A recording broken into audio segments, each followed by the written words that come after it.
Salam cerdas, Ibu, Bapak, saudara-saudara yang saya hormati. Sesi membaca berita kali ini saya hanya akan membacakan satu berita terkait dengan hengkangnya LG dari proyek baterai Titan di negara kita. Tentang hal ini tidak banyak yang memberitakan. Saya tadi sejauh tadi saya lihat baru 4 atau 5 media mainstream yang memberitakan. Saya bacakan Bloomberg karena yang informasinya termasuk yang paling banyak di antara yang telah memberitakan.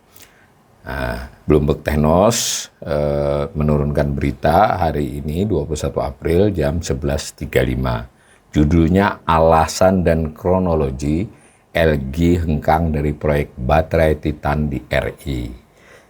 Nah, ditulis di paragraf pertama, LG Energy Solutions Limited atau LGES resmi mengumumkan alasan dibalik keputusan hengkangnya dari mega proyek baterai kendaraan listrik atau electric vehicle senilai 7,7 miliar dolar, sekitar 129,84 triliun asumsi kurs saat ini ya, saat berita ini diturunkan di Indonesia.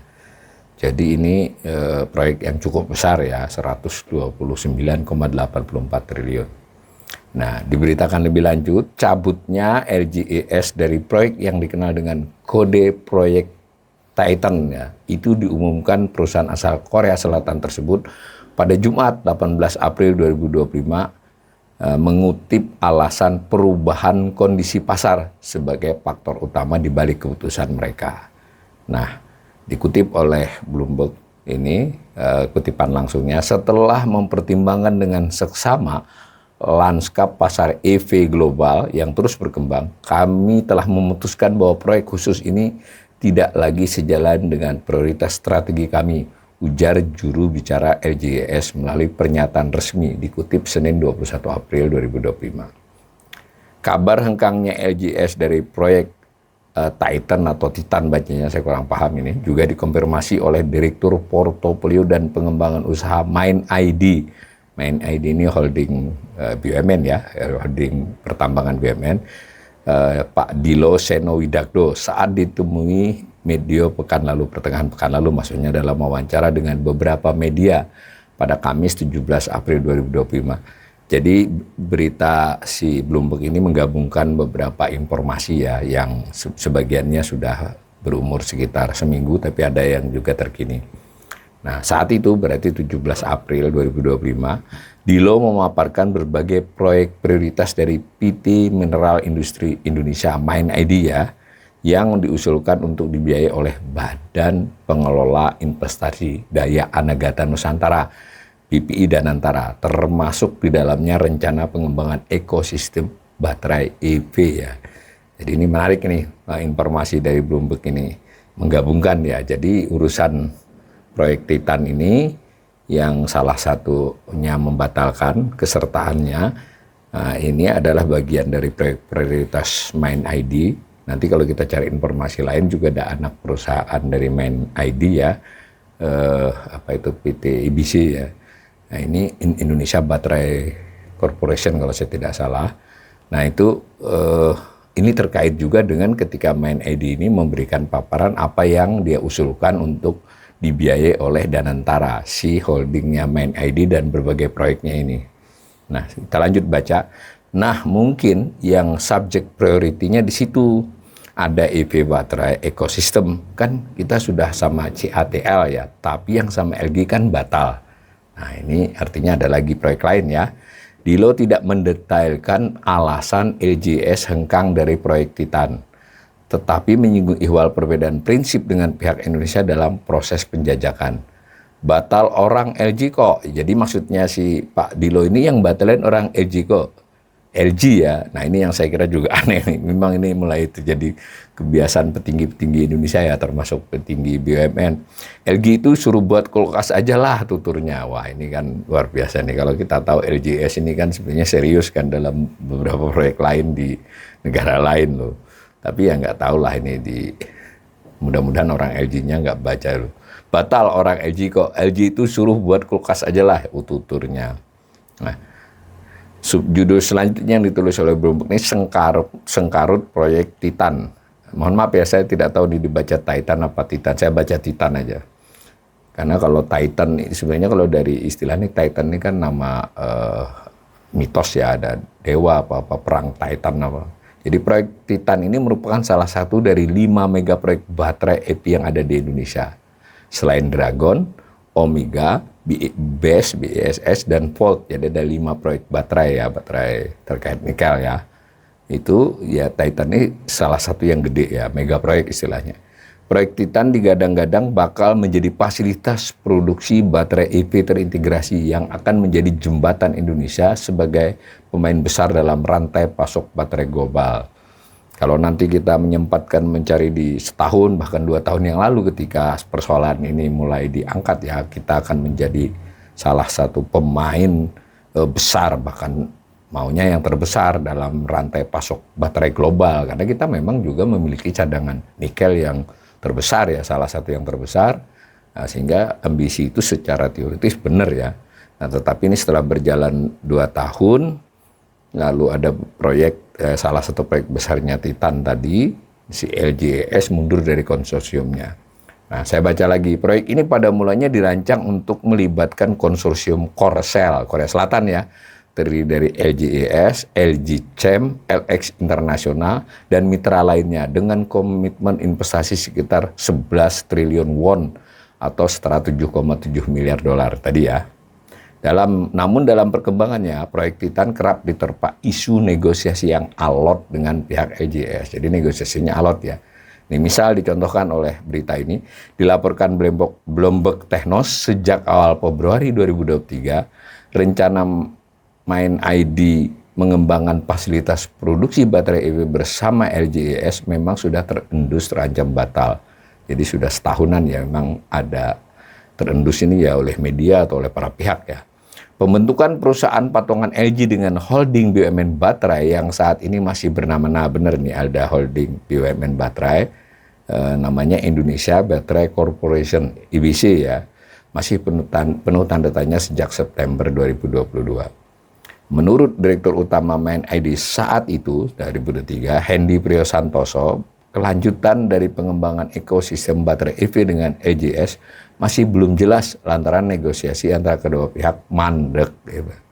LGES bahkan menyerahkan kembali negosiasi kepada rekanan konsorsiumnya. Jadi rekanan konsorsium LGES ini namanya Zhejiang Huayo Cobalt Co. lantaran menemukan aspek yang kurang pada proyek Titan tersebut. Ini dari LGES ya pandangannya. Kami dapat informasi dari Antam bahwa LG itu masih belum jelas statusnya. Tapi LG mendorong anggota konsorsiumnya, ya kan konsorsiumnya tidak hanya LG ya, tapi si Huayo ini Zhejiang Huayo Cobalt untuk melanjutkan diskusi dan negosiasi, kata Hendy dalam rapat dengar pendapat RDP dengan Komisi 7 DPR RI menjawab pertanyaan Sugeng Suparwoto dari Nasdem Senin 6 Februari 2023. Jadi ini berita setahun yang lalu sudah terendus mungkin oleh anggota DPR ditanyakan. Nah, jawabannya itu dari pihak Main ID ini dia dapat info Antam adalah salah satu anggota holding dari Main ID, ada 4 kan anggota holdingnya, salah satunya Antam. Itu memang sudah ada tanda-tanda LG itu mundur, itu sudah ketahuan dari setahun yang lalu, tapi dia mendorong yang perusahaan Cina-nya yang maju. Hendy menyebut perwakilan Antam, berarti si Antam ya dari salah satu anggota holding Main ID, sudah bernegosiasi dengan pihak Zhejiang Huayo Cobalt, namun negosiasi itu juga tak berjalan mulus lantaran Main ID induknya Antam dalam konteks holding menilai perusahaan itu tersebut bukan mitra bisnis yang tepat untuk Antam. Nah, sebab portofolio Zhejiang Huayo Cobalt lebih banyak pada pengembangan smelter alih-alih produksi baterai. Jadi tidak tepat itu ya alasannya. Hal ini tidak sesuai dengan target Main ID yang ingin berfokus pada investasi dan pengembangan fasilitas produksi baterai kendaraan listrik. Nah, masih mengutip Hendy, berarti ini kutipan lama ya. Saya ingin ingatkan ini kutipan lama. Jadi jurnalis Bloomberg ini menggabungkan info ini, tapi saya kira bagus ini untuk kita memahami persoalannya. Akan tetapi menurut ceritanya ini, untuk diketahui Zhejiang Huayo Cobalt ini merupakan perusahaan tambang asal Cina yang bekerja sama dengan LG di proyek tersebut. Keduanya sepakat membentuk perusahaan patungan pada Juli 2022 untuk mengekstraksi nikel, kobalt, dan litium dari baterai bekas, komponen utama untuk produksi baterai kendaraan listrik. Ya, kurang lebih begitu ya. Nah, subjudul lalunya Divestasi Antam. Namun sehari setelahnya, jadi ini masih cerita setahun yang lalu nih, pada 8 Februari 2023, Antam mencoba meyakinkan bahwa kerjasama pengembangan industri baterai kendaraan listrik IBC dengan LGS masih akan berlanjut seperti kesepakatan awal. Nah, Corporate Secretary Antam saat itu, Sarip Faisal Al-Qadri, menyebut Antam telah menyelesaikan proses pemisahan spin-off anak usahanya yang akan diikutsertakan dalam proses pengembangan baterai kendaraan listrik bersama LGES. Sebagai catatan, per 30 September 2022, Antam resmi melakukan pemisahan dua anak usahanya yang menjalankan bisnis nikel, yaitu PT Nusa Karya Arindo NKA dan PT Sumberdaya Arindo SDA dengan nilai 9,8 triliun rupiah. Saat ini terdapat proses diskusi di internal konsorsium LGS terkait dengan komposisi partisipasi anggota konsorsium LGS mengenai keterlibatan pada pembangunan setiap lini rantai industri baterai kendaraan listrik. Katanya ketika dihubungi oleh Bloomberg Technos Rabu 8 Februari 2023. Mohon para pemirsa yang membaca berita ini melihat ya, ada tanggal-tanggal itu penting ini jadi cerita setahun yang lalu, 1 tahun 2 bulan yang lalu, dan cerita saat ini dia gabungkan. Nah, menurut Faisal, diskusi tersebut dibutuhkan lantaran proyek yang akan dikembangkan tidak sekadar fasilitas produksi baterai kendaraan listrik ANTM, Antam ya, dan LJS akan mengembangkan industri baterai kendaraan listrik yang holistik dari hulu ke hilir. Dari tambang hingga baterai recycling, daur ulang baterai. Proses diskusi lanjutan akan dilaksanakan setelah ada finalisasi komposisi dan bentuk kerjasama dari konsorsium LJS, tuturnya ini dulu ya. 4 bulan setelahnya, lanjut lagi cerita nih, pada 13 Juni 2023, giliran IBC yang memastikan investasi pabrik baterai kendaraan listrik LJS di Indonesia tetap berjalan sesuai dengan rencana. Direktur Utama IBC saat itu, ini sudah pada ganti ya, Toto Nugroho, mengatakan IBC tengah menunggu keputusan akhir terkait dengan investasi LJS dari pemerintah. Pemerintah pun terus melakukan penyusunan struktur akhir investasi tersebut termasuk pembagian saham dalam konsorsium. Intinya, sekarang dari aspek Kementerian Investasi, BKPM, sedang melakukan struktur akhir dari LG. Jadi itu yang sudah dicanangkan. Dan harusnya pekan ini ada kabar lagi ketika ditemui pada waktu itu ya di Kementerian Kantor Bidang Maritim dan Investasi, Koordinator Bidang Maritim. Waktu itu ya, Senin 13 Juni 2023. Sekali lagi saya ingatkan pembaca harus cermat ya, ini urut-urutan cerita, tanggal, tahun, dan sampai ke peristiwa yang tadi di depan diutarakan. Judul selanjutnya, Perjanjian Dagang subjudulnya. Selain menyusun pembagian saham dalam konsorsium, pemerintah menyiapkan perjanjian perdagangan bebas terbatas atau Limited Free Trade Agreement (FTA) dengan Uni Eropa dan Amerika Serikat untuk mendukung investasi LJES. Hal tersebut perlu dilakukan agar produksi baterai kendaraan listrik yang diproduksi di Indonesia bisa lebih kompetitif, khususnya dari segi harga. Terlebih saat itu Amerika Serikat di bawah masih Presiden Joe Biden ya, sedang galak-galaknya menghunus kebijaksanaan Inflation Reduction Act (ARA) yang mengucilkan nikel asal Indonesia dari rantai pasok baterai EV global. Jadi keperluan untuk negosiasi dan sebagainya penting ya. Nah, intinya bagaimana Indonesia bisa melayani seluruh market. Jadi bukan hanya Cina saja, tetapi ke Amerika Serikat dan Korea Selatan dan juga Eropa. Strategi yang paling penting salah satunya adalah bagaimana Indonesia melakukan limited FTA, ungkap Toto. Lebih lanjut, Toto menyebut dirinya sejak awal meyakini jika LJS tetap akan melanjutkan komitmen investasinya di Indonesia.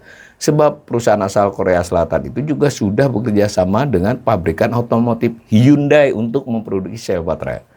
Jadi ini bisnis besar yang sudah saling berkait dengan berbagai supply chain ya, berbagai rantai pasok. Pasti karena mereka, maksudnya LJS sudah investasi di hilir dan pasti begini mereka sudah membuat pabrik baterai di sini, baterai ya. Mereka harus memberikan supply. Tidak mungkin mereka impor dari Korea untuk katoda dan anodanya. Jadi itu kenapa harus ada pasokan dari Indonesia terkait dengan bahan baku tuturnya. Jadi sekitar setahun yang lalu, setahun lebih ya, bulan Juni 2023 ini optimisme seperti ini masih dikemukakan oleh petinggi-petinggi BUMN Indonesia yang terkait ya. Nah lalu subjudul berikutnya investasi Omega. Nah, tapi tadi jadi tetap ternyata hengkangan tadi. Meskipun hengkang dari proyek Titan, ternyata LJS memastikan operasi mereka yang ada di Indonesia akan terus berlanjut tanpa terpengaruh.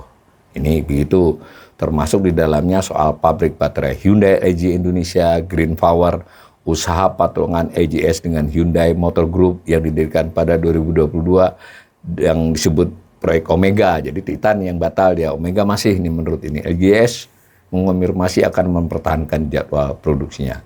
Komitmen kami terhadap Indonesia tetap kuat melalui operasi kami yang mapan, kata juru bicara LG. Ini jadi sudah berita kekini lagi ya semua ini.